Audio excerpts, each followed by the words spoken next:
Hello everyone! Today I'm gonna share to you our first day experience here in Puerto Princesa, Palawan.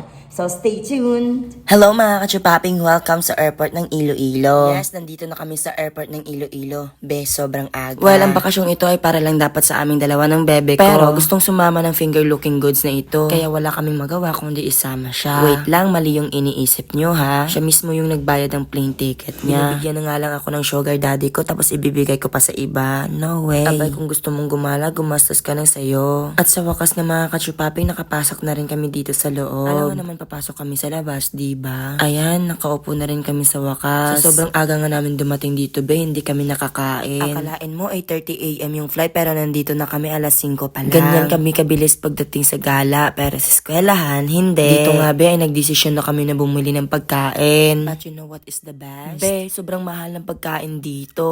Bibili sana kami ng hot silog kasi ang sabi namin ito yung pinakamura sa aming lugar. But you know what? Be, ang mahal-mahal. Sino tao kaya ang bibili ng 220 na hot silog, diba? Kaya ito na lang ang binili namin. Ito nga, be, 99 pesos na lang. Masarap siya at mapapamura ka na lang dahil sa anghang. Alam ko naman na na-notice nyo na wala si finger looking good dito kasi natutulog siya. We tried to wake her up pero ayaw niyang kumain. Kaya kung ayaw niyang kumain, di wag. At dito nga, be, habang kumakain kami, may artistang dumating. Artista! Ako nga dyan.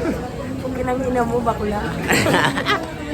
Matapos nga makipagchismisan kay Madam Inuts, natawag na kami. Ay kami. Syempre lahat ng pasahero. Dito nga be, excited na kami pumasok sa plane. Ay plane? Ayan, pa-video-video lang tayo dyan kasi iba-vlog ko to. Nagpa-video nga ako dito kasi nga be, iba-vlog ko. Kaya kung ayaw nyong i-like ang video ko, puking ina nyo. Tsaka dito, nakapasok na kami. Disregard nyo na lang po yung ating bag. Kasi nalabahan yan. Dito nga, ang saya-saya ni finger looking good. Pero masama daw yung pakiramdam niya dahil hangover siya. At nakalipad na nga yung eroplanong sinasakyan namin. Nung una ko ngang sumakay sa eroplano, takot na takot ako at madami akong iniisip baka mag-crash yung eroplano. Pero okay rin naman pala at nakalabas na rin kami. Mga kachupaping, welcome sa airport ng Puerto Princesa, Palawan. Napakaganda at napakalawak ng airport ng Puerto Princesa. Ayan, dumating na nga yung driver namin. Uy, driver! Yung susundo sa amin papunta sa hostel. Ang bait ni Kuya Driver kahit madaldal.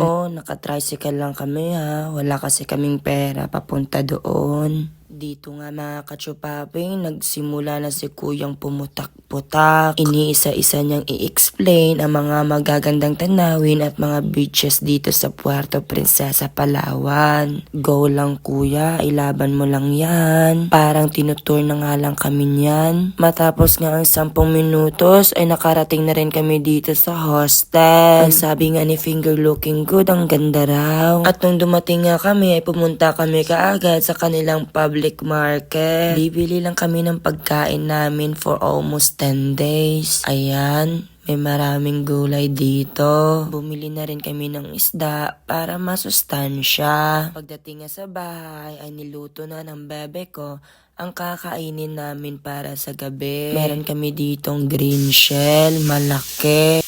Yun ang mga ganap sa aming first day dito sa Puerto Princesa, Palawan. Bye-bye!